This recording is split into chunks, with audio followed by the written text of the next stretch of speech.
Welcome to the Didi and Lital Show.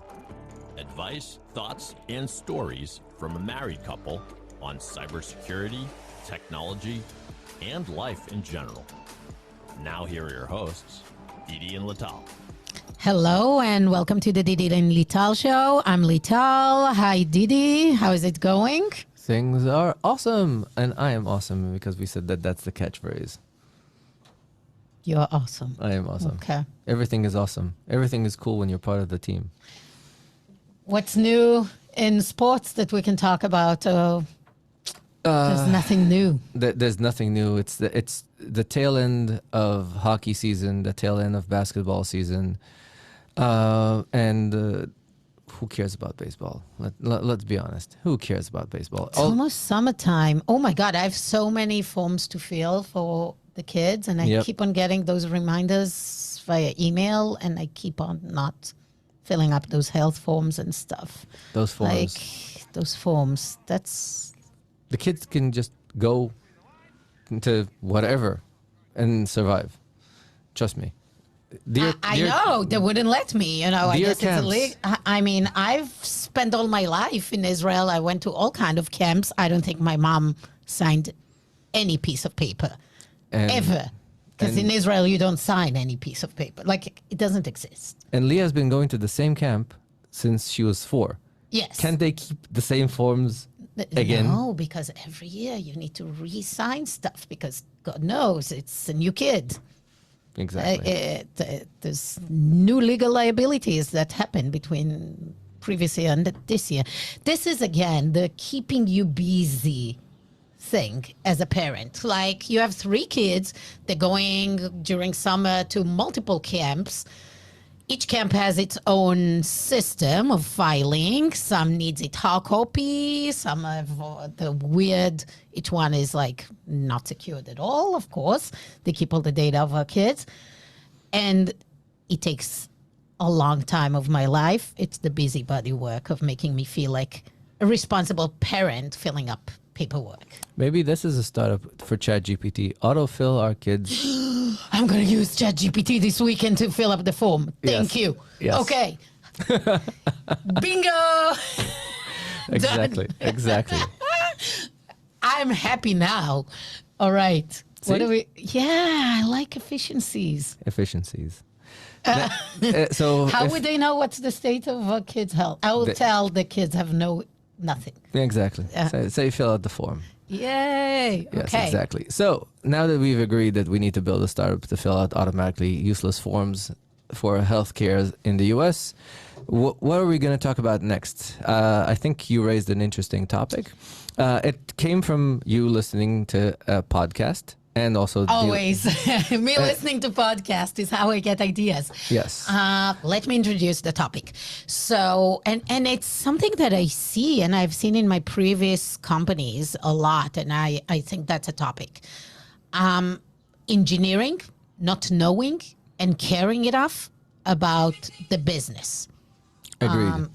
I think that there is a trend that engineers just come to build tech and they don't necessarily care about the cost, the COGS. What's the acronyms of COGS? COGS is cost of goods sold. Okay. So the infrastructure they built on, I mean, they could build something that is super inefficient. AWS, Snowflake, all those services that we're using. This is in the millions of dollars for a company to run. And if engineering don't care about it, this is a problem. And it's a compounding problem as you grow. And I've heard a lot of early stage startups that they're like, oh, we're just building an MVP. It doesn't need to scale at the moment. It's nothing to worry about. We'll scale later. We'll care about, a more efficient architecture when we grow. Never. We'll deal with the problem when the problem comes. So I want to start by that. We can then talk about, do engineers even need to understand the market? Do they need to understand marketing and sales? But let's start with really understanding the basic cost of things. Cool. So let's start with something when we start about the cost. Let's start with the cost of the engineer before we start of anything else. Okay. The basic salary? Before we do that, even before we do that. So when I first met Matt, my partner in Ort, we had different philosophies. And by the way, the same thing happened with when me and Dennis met up with Sean, when we built Cisco Defense Orchestrator. The goal we wanted to have, we said we want a few very, very, very good engineers, and we don't want the hierarchy, because everybody that is taught ComSci and comes from any ComSci school learns about what is called the hierarchy of engineers. That means you have two like really good engineers, a group of okay engineers, and a bunch of interns that kind of fetch rocks. You can't build shit with that model. You can, but you need an army of these people, and that's the first cost that's going to kill you. You want to have HR cost is the highest cost in a startup. Exactly. So you want to have 4 or 5 very, very good engineers, and one of the things that when you measure an engineer is, do they understand the business? First, before we start about talking about the cogs, they need to understand the business. What are we in the business of? And one of the things that a veteran engineer will know is that we're not in the technology business. We're in the money-making business. If we can build something that is boring as shit, and basically like our chat GPT filling out useless forms, and now, or pet rock, or even something like that, I don't care. If I can have one engineer, so this is the best case of a COGS optimization. There was a startup called Plenty of Fish that was competing with eHarmony, and one guy built a dating site that was sold for $500 million. I think WhatsApp had this. Like they 19, were like 11 people. How exactly, many? 19 engineers, something like that. Yeah. This is the thing that allows you to be insanely successful. Making sure that your engineering team, leadership down to the last engineer, cares about the business. Is the business good? Is the business bad? Are we selling? Are we not selling? And ask questions of what can I build to increase our sales numbers? If your engineering team is not engaged in the weekly, and if you don't have weekly meetings to say the state of the business, you should.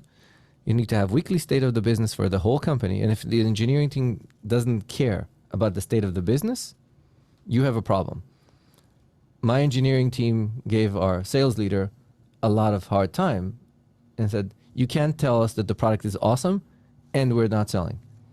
Pick one of the two. Either we need to build new stuff and we're not building the right thing, or you're not good at your job. So this is, my expectation is, because engineering is usually the biggest group in the startup, I'm expecting it to be the most vocal about anything that relates to GTM. Be engaged with GTM. Be a name for GTM. Help marketing teams understand why this feature is so awesome. You just spent 6 weeks building this feature. Explain to everybody, why is this awesome? Why is this valuable? I want engineers to chase down the PMMs and the marketing teams and explain, why are we not talking about this feature more? You don't understand how big of a problem it solves. So that's like the first step. And it's really easy to do when you hire engineers to see that if the engineers care. Because every engineer that I brought into Ort that I liked grilled me of the state of the business and demanded to talk to Matt to explain how is our runway and how much money do we have and how do we plan to address some of these things.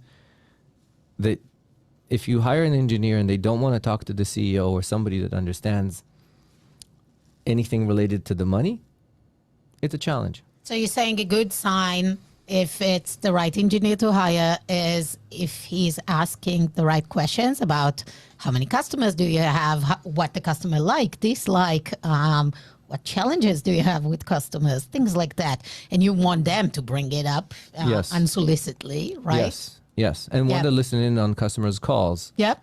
and want to be engaged with these things. They don't necessarily want to be engaged directly with the customers, but they want to listen in at least and understand and have a pipeline for customer asks. And that's a great thing. If you have in your company, technology like Gong and stuff, you can force them actually to do it. Like Don't you can force. incentify them. Don't force. You can expose them to customer Nope. calls. Nope. Why not? Hire right. Well, and if you already have an organization, how can you Fire. make them more involved? Fire fast. That's like Engineers and salespeople are the easiest ones to hire and fire because you go into GitHub and you see how much lines of code they contributed. yeah, but line of code is not necessarily being interested in No, how you measure successful lines. the business is. You measure lines of code that are used by customers. How do you measure a line of codes from the GitHub? Seriously. Simple. Measure, yes, but how much used by customers? If you don't know how to do this, this is a podcast on its own. But if you as an engineering manager don't know how to answer what I just said, you're useless and need to be fired. Okay, let's go to this point about building an MVP versus building a product that There's no scales. such thing. There's no such thing. What do you mean? I heard a ton of, okay, we build it right now, then we will re-architect it when we need to actually scale for MSSPs, when we need to scale to the channel, when we have large enterprise customers. For now, we have a basic product that works and we need support and we need CS. That's and- BS that useless engineers tell people that don't know engineering about things. Okay. Even when you build the MVP, so the first thing you invest in is the testing framework and make sure that everything is tested. Dennis and I, if you haven't heard the Dennis and Me podcast in the past, go listen to the Dennis and Me podcast. The Viking ship. The Viking ship. If you build an MVP, there's something Dennis and I call the leave room. It's you do a few things, but you build the code that is built to be perfect. But you don't do a whole bunch of other stuff. You said that you'll do it, but you don't. And that means there's no architecture to leave. Remember that somebody says there's no AC, but the vents are in place. In Israel, when they say "hachana lemazgan," I don't know how to translate that. That is a real case of over-engineering. It means that it will never be used. It will never be.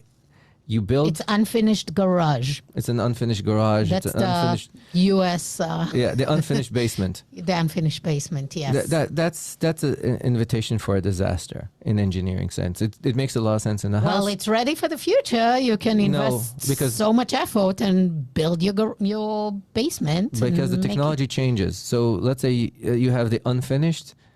Now you need Cat9 in the walls. And technology in building is not changing that much, but in software, something that I left behind as a preparation for something 6 months ago is completely irrelevant in the future. And I'll explain a little bit of the culture that led me to this understanding. It all started with Matan. Matan, Your boss in the military. My boss in the military. He used to come to every meeting within the big Excel file that was telling the general, basically, he was basically a major, came to the general and said, this is your 5 business goals that you're measured on. This is how my team impacts your 5 goals. This is the staffing I need to hit your 5 goals, and this is the staffing I have now. This is how you not staffing me right is breaking your goals as the business. And that's the first time I saw this. The fact that if you're an engineering manager, your best friend is the CFO. And as you know, I really like Gwen and work with her a lot. And I was working in Cisco with Michelle very tightly. And I was working very tightly with the equivalent at the RSA, because you need to know what are the business goals of the company, how much money you're getting to help this. And if you don't know how to manage towards that money, you're doing something wrong. The Didi and Lital Show will return in a moment. The Didi and Lital Show is sponsored by ORT. In today's world, identities are the perimeter protecting the organization. and are the most exploited vector by attackers.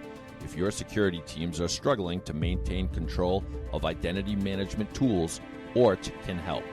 ORT offers a centralized platform for discovering, monitoring, assessing, and remediating identity threats to your business.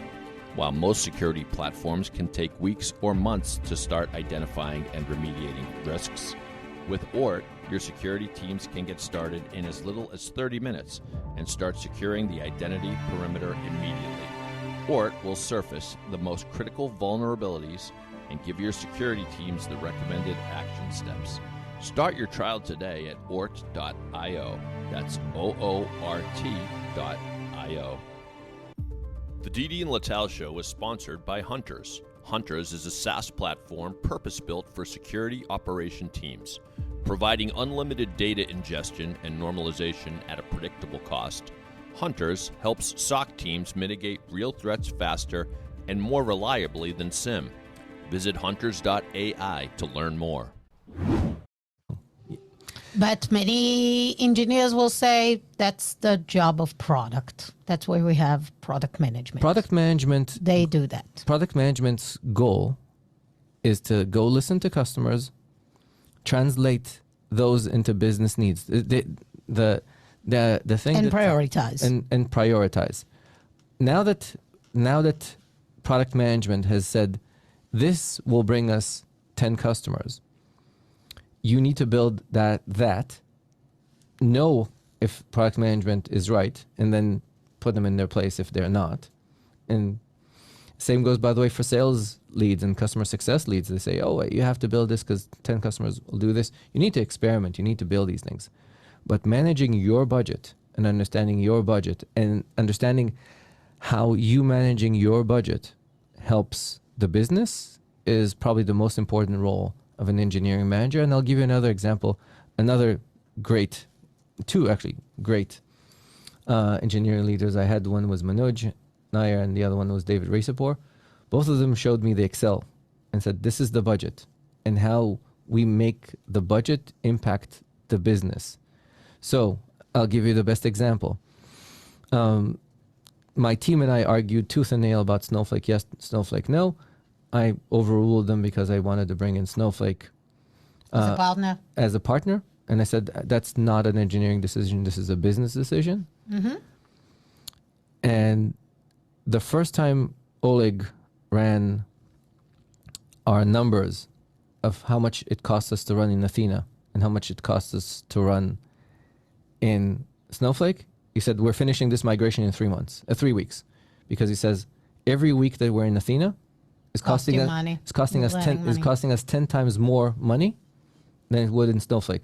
Goodbye Athena. Hello Snowflake. Boom. This is what you need to have in an engineer. I think that's the point. I think that engineers are not necessarily taught to think about the cost alternatives of what is the framework we're working with, what's the platform they're coding, what databases they're using. They're not necessarily, they may think of performance or ease of use or whatever they're used to using.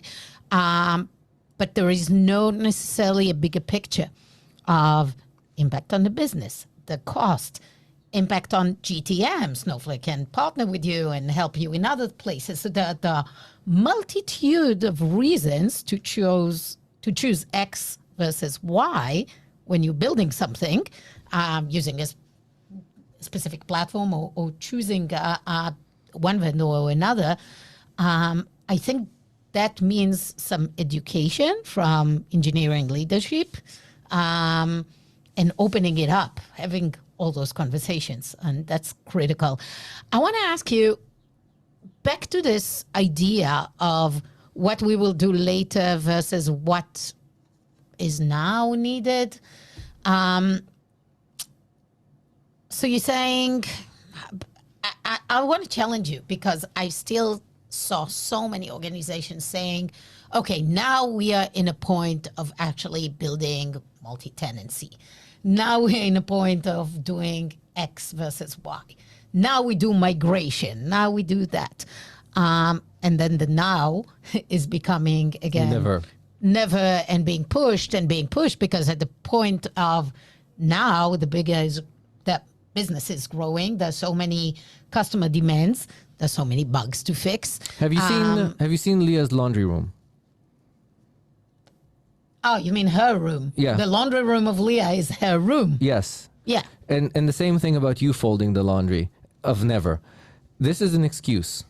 This is an inefficiency and an inunderstanding of how life works. You hope that a miracle will happen sometime in the future to make this not your problem. Because then you'll outsource it, bring somebody to just do that. You'll have the migration team. You have Yes. the So- re-architecture team. Again, the Dennis and Didi Viking rule of basic engineering, and if you don't understand it, you're an idiot. Did I mention that people that don't understand the Didi and Dennis Viking rules are idiots? So, technical debt comes in two forms: accruing debt and non-accruing debt. Great example of non-accruing debt. We had to build a feature of per tenant encryption. And I said, nobody cares about this thing. They just need a checkbox and need to know about it in the future.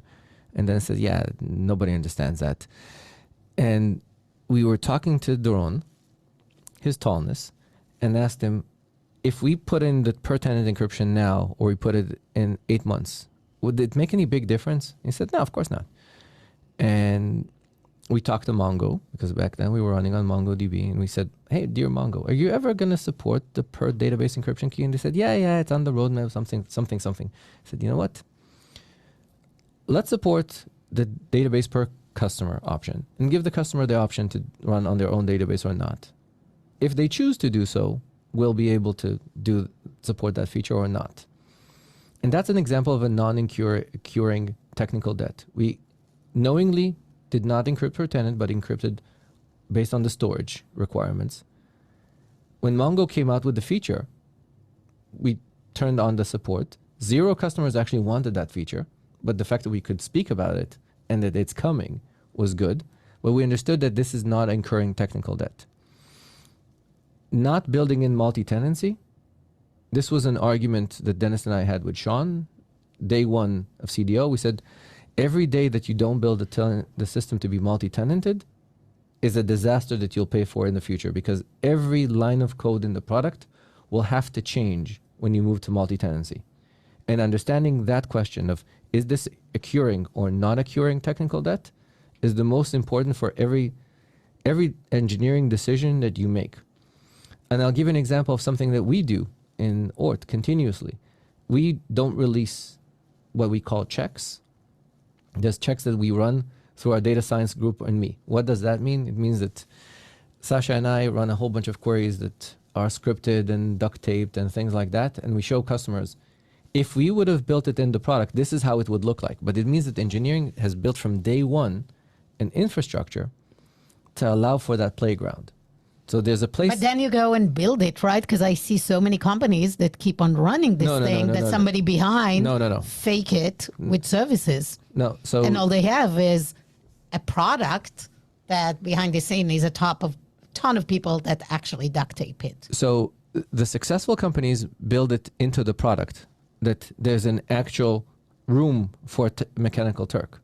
If you know what you're doing, you design the system from day one to support the Mechanical Turk and know when to move from Mechanical Turk to full automation.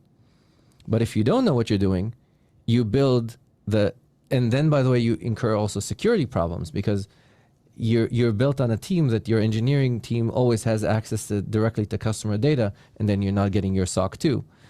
So these are the things that you need to design from day one. There are things that if you don't know how to do from day one, multi-tenancy, so build an infrastructure that is scalable, that there's no single point of kind of choke point.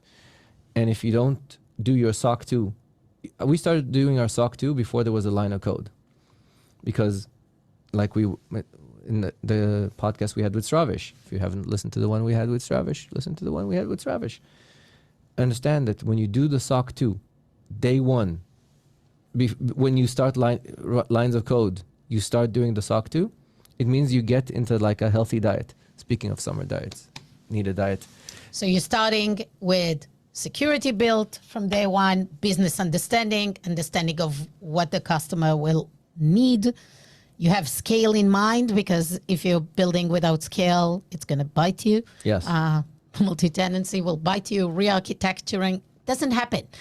It's like, and like building a house or renovating, it's, you're like, oh, we need to do it. Then you sign up for doing it. Then it takes 3 times the budget and 5 times the time that you planned for it. So everything will take longer, will be more expensive. And as you grow, your number of customers grow, the itchiness for not getting it will actually go back and bite you with customer churn, which is the worst. Somebody that has been with you for 2 years and have been asking for something, promise that it will happen. It's on our roadmap. Your product team shows that it's on our roadmap. But the reality is that there are always other things to go and build. And it's tough. And it's once you get to it, it's tougher. And it's expensive and takes twice the time. So whatever you are delaying for the future will come back and bite you with customers that are unhappy. So think about it from day one. What would make your future customers happy? What's critical to keep them with you over time? Here's what we are doing. We have a shared Slack channel with most of our customers. And engineers. And the engineers are seeing what the engineers are seeing what the customers are asking for. Yeah. Here's a nice little metric. If the engineers are not biting on customers' asks, that's a challenge you have with your engineering team. Because my engineering team, sometimes kind of Nico gets pissed off at them because sometimes they just go off and build. They say, oh, customer X asked for this. We think that this is very valuable. Done. I think this is a totally separate episode, and we'll bring a few product managers to talk about it. I think this is also when it gets tricky, because going and running and building features for every request of a customer is where you get Salesforce. That is a lot of features with no commonality. Oh, you mean the company that's worth how many billions? Yeah. Is there any other? No competition, talking about giants. But having said that, what I want to, product managers will say that it's very risky because there is no strategy. And I would say that keeping customers happy is the number one strategy. But there is probably a fine line, and there needs to be prioritization. But let's have an episode about it. Yeah, we'll bring in Nico and make fun of him. Yeah. So I think with that, we're good. So engineers, if you're going and coding, it's time for you to start understanding the impact you're having on your business, the cost that you deciding to do X versus Y, the alternative cost of your time. Ask questions. Also, and ask they are not about answered. the code. Talk to the other side. Talk to your marketing leader. Talk to your sales leader. Talk to CS all the time. Talk to CS. That should be your best friends. Cogs. And I'll tell you why cogs. Because you want to be able, engineers need to think of the cogs, because then they are able to, the fact that your cogs are low means that you can enter deals that sometimes your competition can't. Absolutely. So the thing is, we in the go-to-market side, we have hard time. We need to keep on bringing new customers, get on the attention. It's expensive. We need to advertise. So we kind of like need to keep on pouring more to bring more things. If you have an efficient organization, it's amazing. If you are bleeding money to your infrastructure, your AWS, this is a nightmare, because no matter how hard your marketing and sales work, they bring in customers, they cannot discount it. They cannot compete because your infrastructure is damn expensive. So this is the most important thing. Care about it, because you have leverage. You are the part of the organization that is scaled.